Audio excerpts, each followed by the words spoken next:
My son told me I'd only ruin his new life.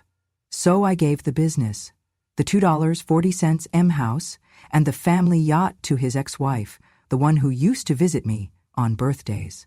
The ballroom was all glass and steel, like someone had bottled ambition and poured it into architecture. Lights beamed down on the stage, the logo of Benjamin's new company glowing behind him in shades of silver and gold. Investors in crisp suits sipped champagne. Reporters tapped on tablets.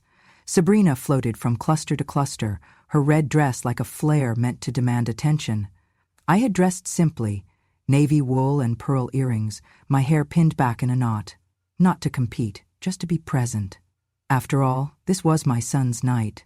I had believed I would sit quietly, smile at the speeches, maybe share a brief word about how proud his father would have been. I had not expected the blow to come so fast. I was standing near the front when the MC called for family remarks. I stepped forward, my hands steady though my knees ached. Before I could open my mouth, Benjamin seized the microphone, his jaw clenched, his voice sharp enough to slice glass. "You're a relic, Mom. A bygone antique with nothing but dusty stories.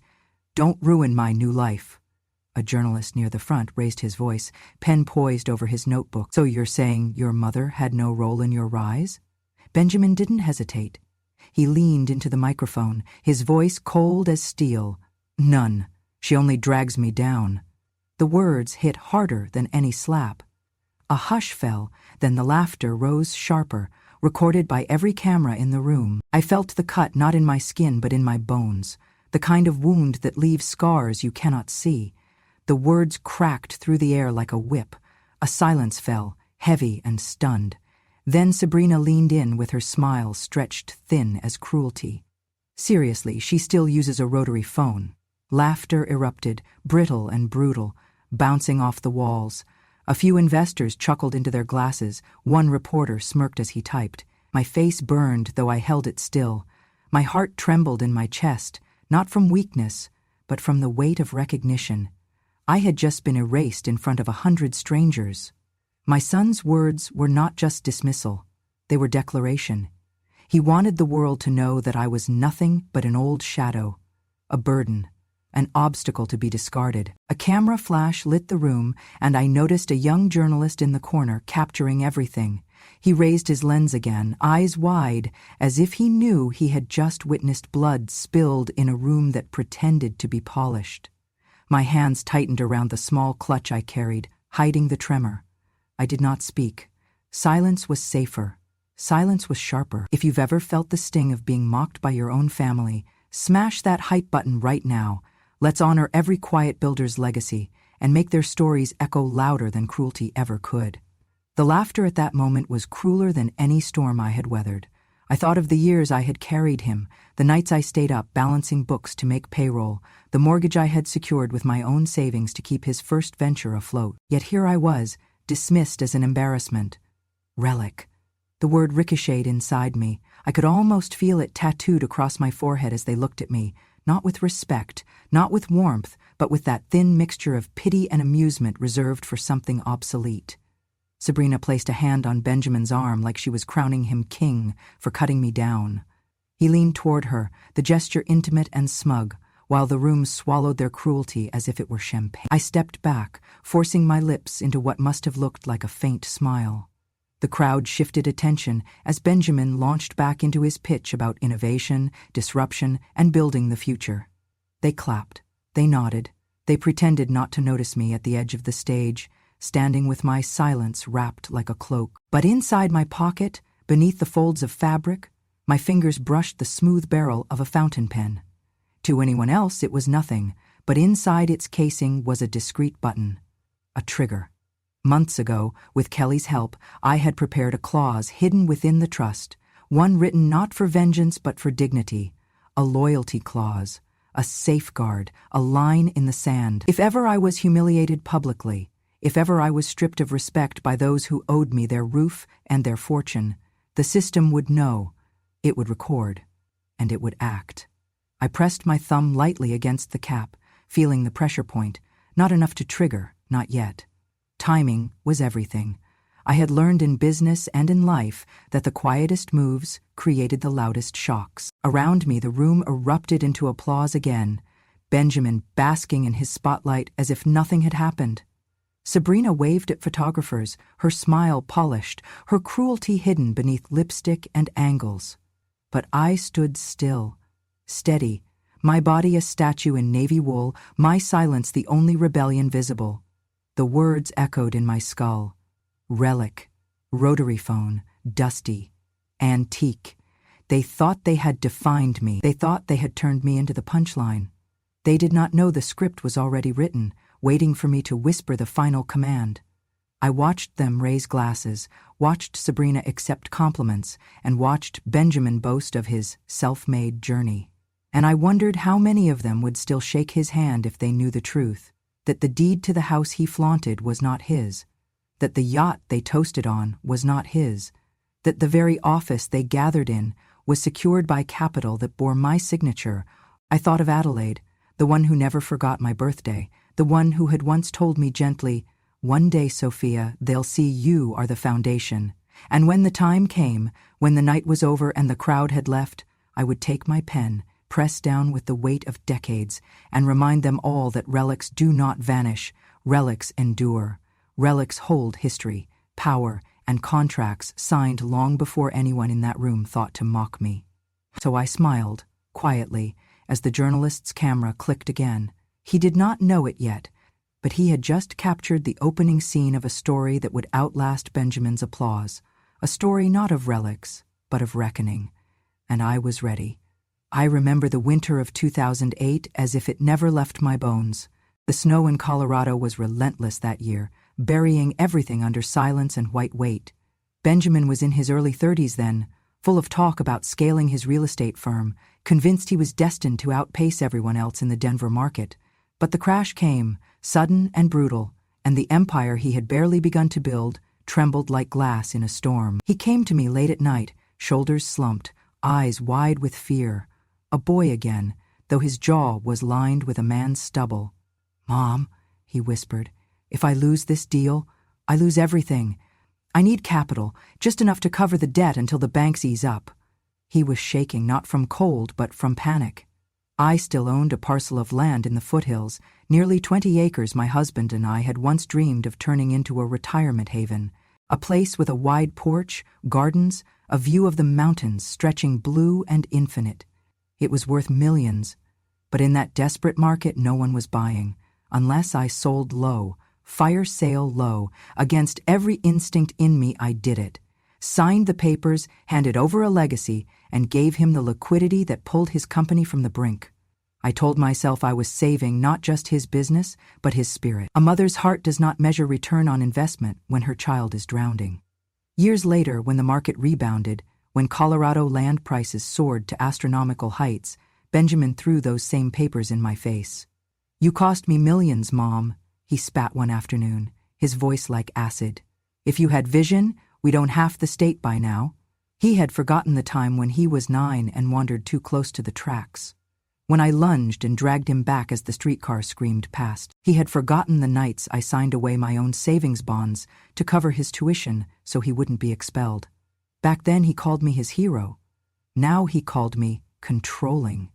To him, my sacrifices were no longer salvation. They were interfering. Too much, too heavy, too inconvenient for the man who thought himself self-made. I sat there, stunned. The same land he had begged me to let go of, now rewritten in his memory as my failure. Not his desperation, not my sacrifice, just my supposed lack of vision. It was then I understood something painful. Gratitude has an expiration date in some people's hearts, and when it expires, what remains is contempt. But the contempt did not stop with money. It bled into the smallest corners of life, the rituals that once bound us. Every year on Benjamin's birthday, since he was a boy, I cooked beef roast. It was our tradition, slow-cooked, seasoned, tender enough that he would lick his fingers as a child and grin at me, juice on his chin. Even when he became a man, he would say, "No one makes it like you do, Mom." It was the one dish that tethered us to the past, to home, to something real, Then Sabrina arrived. The first year she spent his birthday with us, she looked at the roast on the table with a curled lip and said, "Greasy, outdated." She placed her own dish in the center, a layered vegan cake, frosted green and white, decorated with edible flowers. "We're modern, Mom," she said, the word mom dripping from her mouth like mockery. "Nobody eats that heavy stuff anymore. Times have changed." Benjamin laughed with her, a sound that cut through me sharper than any knife. "Yeah, Mom, Sabrina's right. That roast belongs in the Stone Age." They blew out candles on the vegan cake while the beef roast sat untouched, cooling on the counter.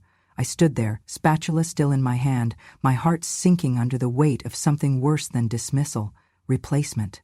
My love, my labor, my tradition, reduced to grease. While her invention was crowned modern, what stung most was not just the erasure of my dish, but the double standard that shone through it. When I gave, it was outdated. When she gave, it was visionary. When I sacrificed, it was foolish. When she manipulated, it was genius. The rules were bent to glorify her and condemn me. And Benjamin swallowed every word. It was not the roast alone. It was photos removed from frames to make way for her decor. It was the way she told Charlotte, "Don't listen to Grandma's old stories. They'll bore you," while she posted threads of recycled wisdom online and called herself a thought leader. It was the way Benjamin defended her every jab, while holding my past against me like a crime. I began to see clearly then. The humiliation at the launch party had not been born in that ballroom. It had been cultivated for years, layered through quiet thefts of dignity, justified with the language of progress and modern life. I was always too heavy, too dusty, too behind. They lived on my sacrifices, but sneered at the tools I had used to make them.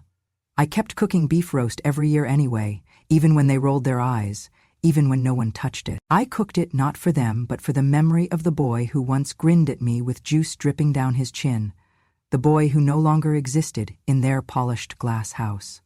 And each year, as I carried that roast back into the kitchen, uneaten, scraped into foil to save what I could, I wrote one more note in my journal. One more reminder of how far the scales had tipped. One more record of the hypocrisy, the cruelty, the double standards that marked the slow erosion of my place in their world. Those notes would matter later. They would become evidence, proof not of my bitterness, but of their pattern. Because justice does not always arrive in a shout. Sometimes it comes wrapped in silence, waiting, biding, counting the insults one by one, until the scales balance themselves again. I learned to smile when Sabrina said, "We're modern, Mom."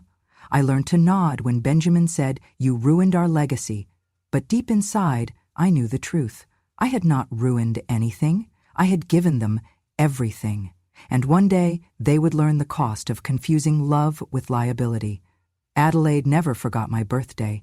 It did not matter if Benjamin ignored it, if Sabrina accidentally scheduled their vacations right over it.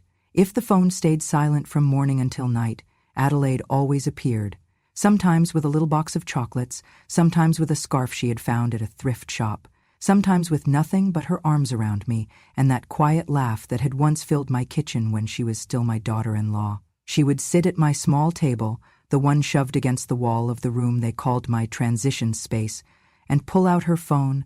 "All right, Sophia," she'd say with a grin. "Today you learn how to FaceTime properly, so you don't keep staring at your own forehead." I would protest, she would laugh, and then she would guide my hand gently across the screen until I got it right. She never mocked me for being slow. She never sighed or rolled her eyes. She simply sat there, patient, reminding me with every lesson that someone still believed I was worth teaching. And Callista, sweet Callista, was the sunshine that broke through the darkest clouds. My granddaughter would sneak into my room with her crayons, curl up at the foot of my bed, and chatter endlessly while drawing flowers, houses, and sometimes boats with big sails. "Grandma," she whispered once, handing me a paper, "if they're mean, just come live with me. I'll make you pancakes every morning." She was only 8 then, too young to know that pancakes cannot shield someone from cruelty, but her loyalty was a shield all the same. I thought for a long time that these two, Adelaide and Callista, were enough to keep me standing. But then Kelly returned to my life. Kelly had been my friend for nearly 40 years. We met when I was still a director at the tech firm, and she was the sharp young attorney everyone underestimated. We used to share lunches in conference rooms, trading stories about incompetent bosses and impossible deals. When my husband died, she was one of the few who didn't vanish in the awkward silence of grief. She called, she came by, she made me laugh again. Then life swept us in different directions. Me into family, her into the high-powered legal world. But somehow, when my humiliation at Benjamin's launch party went viral, Kelly saw it. She appeared at my door 2 nights later, coat dusted with snow, eyes blazing not with pity but with fury. "I watched the clip," she said, slamming her briefcase on my table. "The way he grabbed that microphone from you, the way she laughed at you, no, absolutely not. This ends now." I sat there in silence, unsure whether to cry or smile. "It's too late, Kelly," I murmured. "They've already erased me." She leaned forward, hands flat on the table. "Not if we make erasure impossible." From that moment the wheels began to turn. She explained a framework she had been building with other lawyers, contracts designed for people like me, the ones stripped of dignity by their own families. She called it the Elder Respect Clause. The principle was simple, yet devastatingly effective. If I were ever publicly belittled, mocked, or humiliated by Benjamin or Sabrina, and the act was verifiable through witnesses, recordings, or written testimony, then all controlling stakes in Benjamin's company, the deed to the $2,400,000 0 house and the family yacht, would immediately transfer to a successor trustee. Not Benjamin, not Sabrina. Adelaide. When Kelly first spoke the name, I almost laughed. Adelaide? His ex-wife? Kelly smiled. Exactly. The one who still comes, the one who still honors you, the one who never asked for anything, yet gave what she could. If they think you're powerless, let them learn what happens when loyalty outweighs ambition. I sat very still, my heart a thunderstorm of disbelief and awe. Could I really do this? Could I really sign something that would strip my own son of everything he thought he controlled? But then I remembered the roast cooling on the counter, the land I sold in desperation. The words, "You cost me millions, Mom." The laughter, "Seriously, she still uses a rotary phone?" Yes, I could. I signed. Kelly's eyes softened as she closed the folder. "This isn't about revenge, Sophia. It's about insurance. The kind of insurance no one talks about, insurance for dignity. If they treat you with respect, nothing changes. If they don't, then Adelaide gets the keys." Adelaide, when she learned of it, cried. Real tears, the kind you cannot fake. "Sophia," she whispered, holding my hands tight, "I never asked for this." "I know," I told her. "That's why you deserve it." That night, for the first time in years, I slept without the weight of fear pressing on my chest. Because I knew, come insult, come laughter, come betrayal, they would never erase me again. Not legally, not financially, not ever. The clause was buried deep, invisible to them, silent as snowfall. But to me, it was the last fortress, my final insurance that my name would not be ground into dust by the very people who should have carried it forward. And when I closed my eyes, I thought of Adelaide's hand on mine, of Callista's crayon drawings, of Kelly's fierce voice saying, "This ends now." For the first time in a long while, I allowed myself to believe that I was not alone, believe that justice, though slow, was still possible, believe that one day they would look at me and finally see not a relic, not an antique, not a burden, but the woman who built their foundation. And I smiled in the dark, because I already knew the foundation was about to remind them who laid the first stone. That night, long after the champagne glasses had been cleared and the laughter at my expense had faded into memory, I sat alone in my small room. The glow from the hallway smart lights bled under my door, flickering with every step Sabrina took as she barked orders at the staff. Benjamin's voice rumbled now and then, confident, celebratory, as though humiliating his own mother had been part of the grand performance. I waited until the house finally fell silent.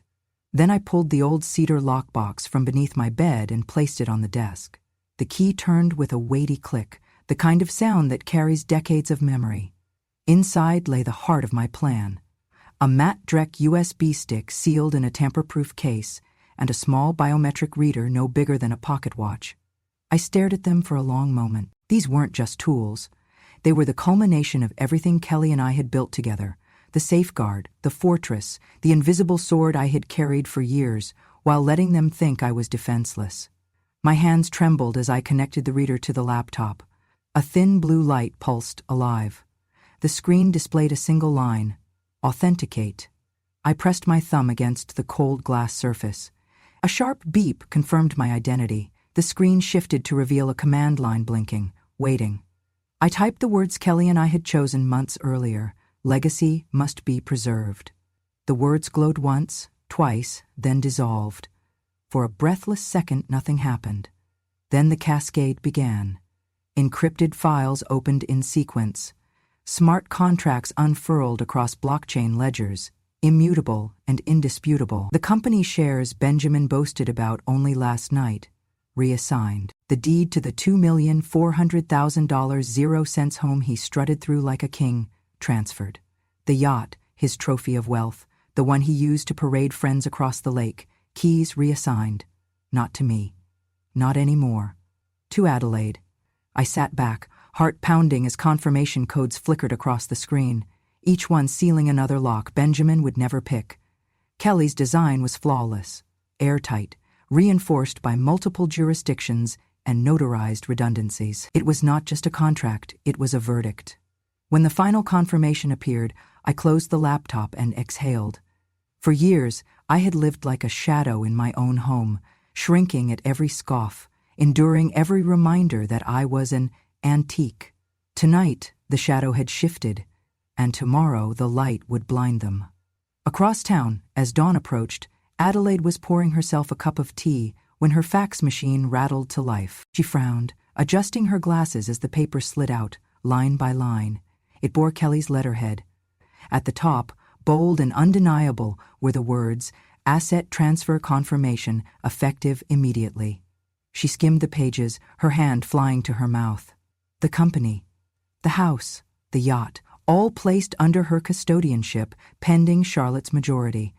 Her eyes blurred with tears as another envelope arrived by courier, slid under her door just as the first rays of sun touched the porch. Inside was a single silver key attached to a leather fob embossed with the yacht's name. Alongside it, a handwritten note. "This was always yours. He just didn't see it." Adelaide sat down heavily, clutching the key. She thought of the birthdays she had spent with me, the small gifts, the gentle laughter. She thought of the way Benjamin dismissed her after the divorce, reducing her to a footnote in his climb toward modern success. And she thought of Charlotte, the little girl who had once whispered that pancakes could keep me safe. She wept, not for the wealth, not for the assets, but for the recognition, the quiet truth that loyalty, overlooked for years, had finally been honored. Meanwhile, back in my room, I placed the USB back in the cedar box and locked it with a final click. The house was silent, but for the first time in years, I felt louder than any of its walls. Benjamin thought my silence was surrender. He would soon learn it was strategy. And as I lay down to rest, I whispered into the darkness, "Legacy preserved." The system had already obeyed. The next chapter had already begun. The downfall did not arrive like thunder.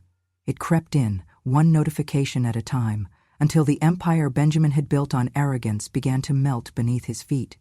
It started with a clip. Just 45 seconds, shaky footage from a journalist's phone at the launch party. Benjamin yanks the microphone from my hands, his voice sharp and cruel. Benjamin yanked the microphone from my hands, his voice sharp and cruel, dismissing me in front of everyone as nothing but a burden from the past. Sabrina laughed into the mic right after, her voice dripping with disdain. Seriously, she still uses a rotary phone? And then the laughter of the crowd, the cut to my face, silent and still as stone. That clip spread faster than wildfire. By morning it was on Twitter, then Instagram, then LinkedIn, framed by captions like, "CEO humiliates his own mother at launch event." Blogs picked it up, then online magazines. By noon, the Denver Chronicle ran it under the headline, "The CEO who humiliated his own mother." The comments section was merciless. If he treats his mother like that, imagine how he treats employees. This is what happens when you worship startups instead of family. I wouldn't invest a dime in a man who mocks the hands that raised him. Within 24 hours, 2 of his major investors pulled out. One cited ethical concerns. Another sent a blunt email, leaked to the press. We cannot risk our brand being tied to a man whose moral compass is so visibly broken. By day 3, 2 multi-million-dollar deals collapsed. Conference appearances were canceled. His inbox overflowed with cold silence from partners who had smiled just a week ago. And worse, his bank called. The ethics clause buried deep in his corporate credit agreements had been triggered. Pending investigation, they said, all accounts will be temporarily suspended. It wasn't the money that gutted him, it was the humiliation of hearing the word ethics linked to his downfall. I didn't gloat. I didn't even check the news. Adelaide did. She called me, her voice trembling. It's everywhere, Sophia. They're calling him heartless. People are sharing stories about how their own families treated them. It's bigger than him now, I nodded. That's the thing about humiliation, I said. Once it's out, it doesn't shrink back. It grows. Sabrina, however, did not sit quietly. She stormed through the house like a storm given flesh. Plates shattered, doors slammed. Her voice was venomous. This is your mother's doing, she screamed at Benjamin. She's a witch in disguise. She planned this. She's destroying us. Benjamin sat at the kitchen island, head in his hands. Stop shouting, Sabrina, please. Just stop. But she didn't stop. Her rage turned sharper. You promised me. You said we were untouchable, that your mother was nothing but dead weight. Now look at us, pariahs. You let her do this. Benjamin looked broken, the shine gone from his eyes. He grabbed his phone, dialing with frantic speed. We'll fix this. We'll call the lawyers. There has to be a way to reverse the transfer. We'll challenge the clause. Sabrina snatched the phone. Do it faster before she takes everything else. But when the call connected and the video screen lit up, it wasn't just Benjamin's attorney staring back. It was Kelly, my Kelly. Her presence was calm, precise, and immovable. She adjusted her glasses and spoke before Benjamin could launch into his tirade. Benjamin Bartlett, she said evenly, you are attempting to interfere with a legally binding agreement. Let me be absolutely clear. You cannot undo what has been done. Benjamin's face went pale. Kelly, what the hell is this?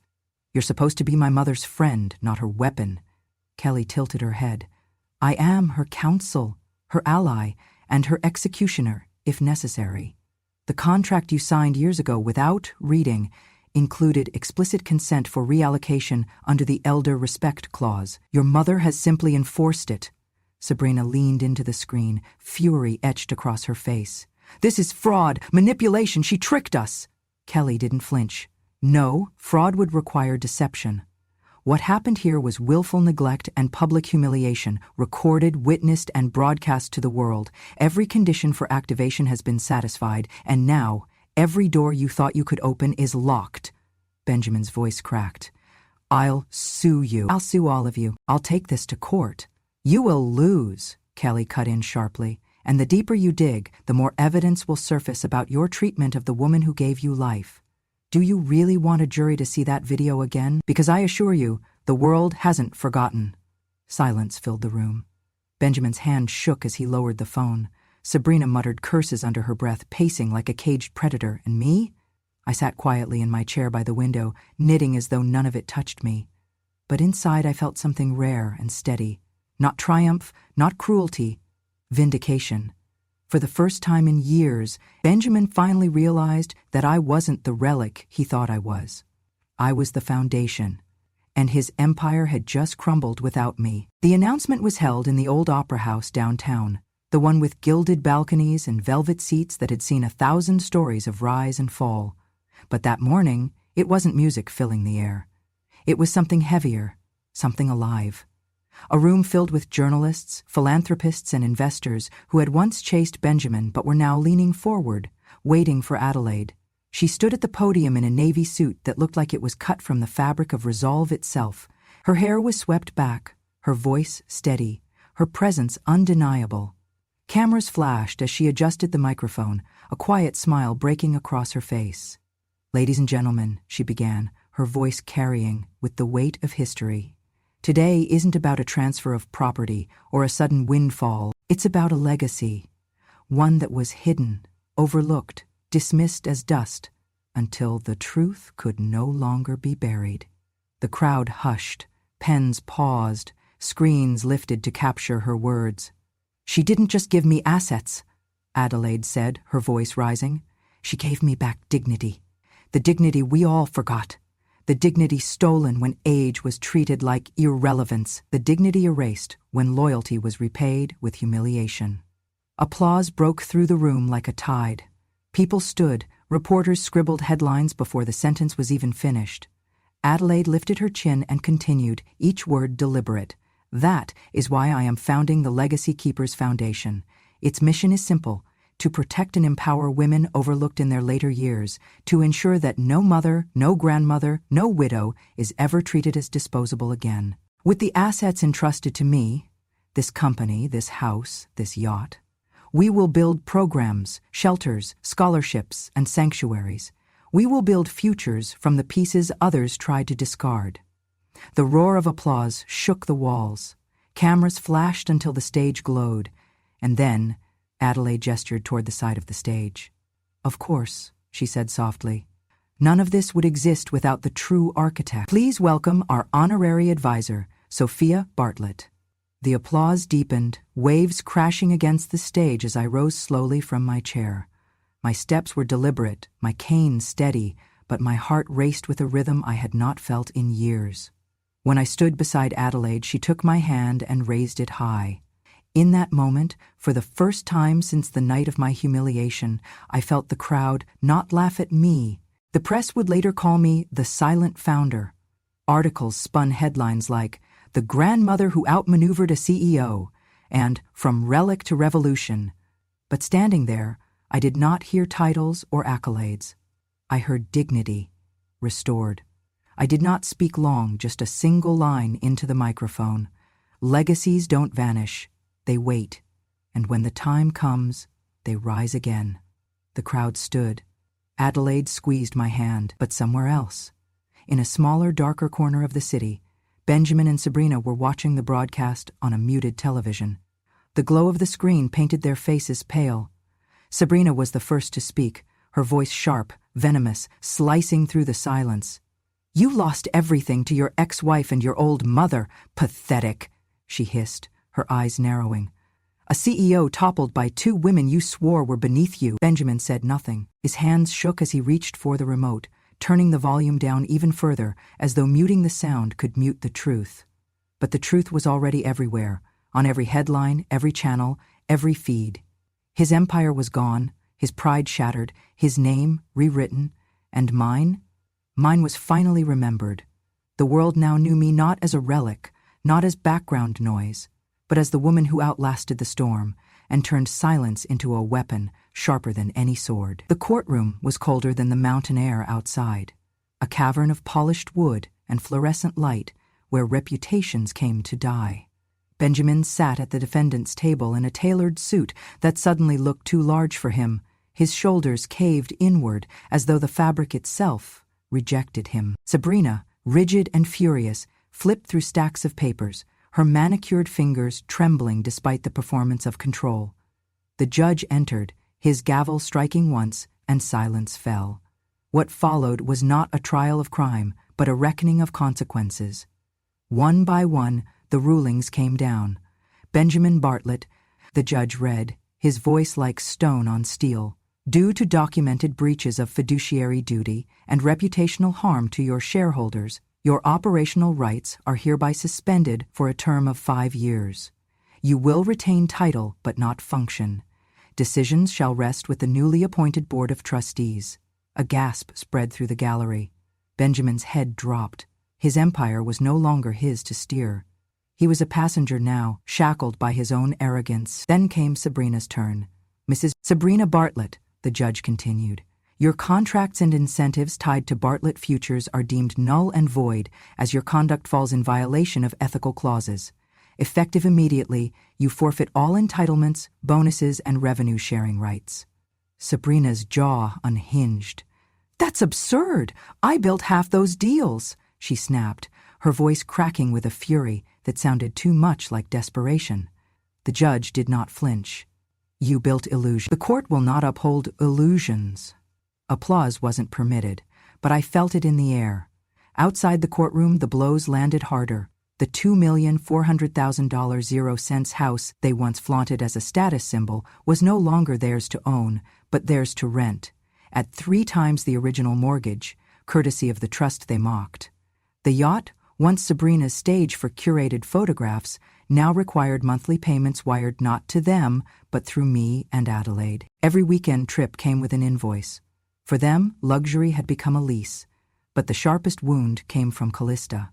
She was only 12, but children know where safety lives and where disdain festers. One morning, when Benjamin tried to coax her into attending his family dinners, she shook her head. "I'd rather stay with Grandma and Aunt Adelaide," she said softly. He froze. The words weren't loud, but they cut deeper than any judge's ruling. His own daughter had chosen me, the woman he called a relic, over him. The sting was sharper than the rent checks, sharper than the frozen bank accounts. It was the kind of loss that left no paper trail, but destroyed a man all the same. The day of final confrontation came during the settlement hearing, the room smaller, quieter, almost suffocating in its intimacy. Benjamin turned toward me, his eyes red, his voice shaking with something between rage and regret. "You betrayed me, Mom," he choked out, tears streaking down cheeks that once carried the arrogance of certainty. "Everything I built, you took away. Everything I dreamed of, you gave to her, my own ex-wife." The room stilled. Sabrina glared at me with daggers, but for once her mouth stayed closed. I rose slowly, leaning on my cane, my gaze steady, my voice calm, not cruel, not triumphant, but unflinching. "No, son," I said, letting the words land like stones dropped in still water. "I didn't betray you. You betrayed yourself." The silence after was heavier than applause. It was the silence of truth, undeniable and immovable. Benjamin slumped back into his chair, shoulders collapsing like a ruined structure. Sabrina turned away, lips pressed thin, already calculating her next move in a world that no longer bent to her will. And me? I stood taller than I had in years, because I knew this wasn't vengeance anymore. This was balance. This was dignity, finally restored. For the first time, I felt no tremor in my hands, no doubt in my chest. The empire he thought he lost was never his to begin with. It had always been mine, and now the world finally knows it. 6 months later, the world had changed its tune. Benjamin and Sabrina, once the self-proclaimed royalty of Colorado's rising elite, were now tenants, bound by leases and invoices, tethered to the very assets they once thought untouchable. Every first of the month, without fail, their payments arrived. Rent for the house that bore my late husband's craftsmanship, fees for the yacht that once hosted their champagne-soaked charades. They paid on time, not out of pride, but out of necessity. Pride had long since deserted them. I did not gloat. I simply filed the checks, sent acknowledgments, and let the silence of their compliance be its own lesson. Meanwhile, life bloomed elsewhere. Adelaide and I had turned the assets into more than possessions. They had become foundation. The Legacy Keepers Foundation thrived, its programs expanding from workshops for older women into full mentorship networks, teaching financial resilience, digital literacy, and something harder to quantify, dignity. We didn't just restore lives, we preserved them. The night of the gala, the ballroom shimmered with warm light. Crystal chandeliers spilled golden reflections across polished floors, and women from all walks of life filled the room with the hum of laughter, conversation, and resolve. Adelaide stood at the podium, her voice carrying with it a steadiness that only comes from surviving storms. I sat beside the board, watching her speak not just for herself, but for every woman who had once been told she was too old, too late, or just the babysitter. When the applause roared, Callista darted from the crowd like a spark of joy, her little arms wrapping around both Adelaide and me at once. She buried her face against us, giggling. "You're the best team." At that moment, no award or donation matched the weight of her words. Later, when the gala wound down and the city lights blinked awake against the night, Adelaide suggested we take the yacht out. Not for spectacle, not for photographs, but for quiet. The water was calm, a mirror of copper and lavender as the sun bled into the horizon. We sat on the deck with the wind curling strands of hair around our faces, the sea carrying the faint scent of salt and freedom. Neither of us spoke at first. We didn't need to. Our laughter from earlier still lingered, soft echoes in the dusk. Adelaide glanced at me, her eyes catching the last light of day, and smiled. It was not the smile of triumph, nor of conquest. It was the smile of a woman who had chosen loyalty over convenience, kindness over calculation, presence over absence. I returned the smile, and in the space between us there was no bitterness left, no vengeance, only the quiet, undeniable knowledge that we had weathered storms and found ourselves still standing. Callista padded across the deck, her hair lit like a halo by the sunset, and plopped down between us. "Grandma, Aunt Adelaide," she said, "this is the best day ever." I kissed the top of her head. Adelaide squeezed her hand, and for the first time in many years I felt whole, not because of what I had regained, but because of what I had remembered. As the sun sank, painting the water in fire and wine, I leaned back against the railing, let the evening settle into my bones, and whispered the truth that had carried me here. I didn't win. I simply remembered who I am, and who deserves to be remembered. Our wrinkled hands found each other, fingers intertwining like roots that had weathered every storm. Two women, two survivors, two builders of legacies, smiling, not in triumph, but in quiet endurance. In that touch, there was no need for words. Happiness had already spoken. We were no relics. We were the roots, still alive, still holding, still carrying the weight of every branch above us. And that, my dear, is the end of my story. A story of a so-called relic who chose not to fight with noise, but with patience, planning, and dignity. They thought they could erase me, but instead I wrote myself back into the foundation of everything they once took for granted. If you've ever been underestimated, overlooked, or told you were too old or just in the way, remember, silence can be power, and legacy is written by those who endure. And if stories like mine touched you, if they remind you of your own grandmother's strength or the quiet power you carry yourself, don't let this moment fade. Subscribe to Grandma True Stories, where every tale is a reminder that wisdom doesn't retire and respect is never optional. I'll be here, waiting, with the next story.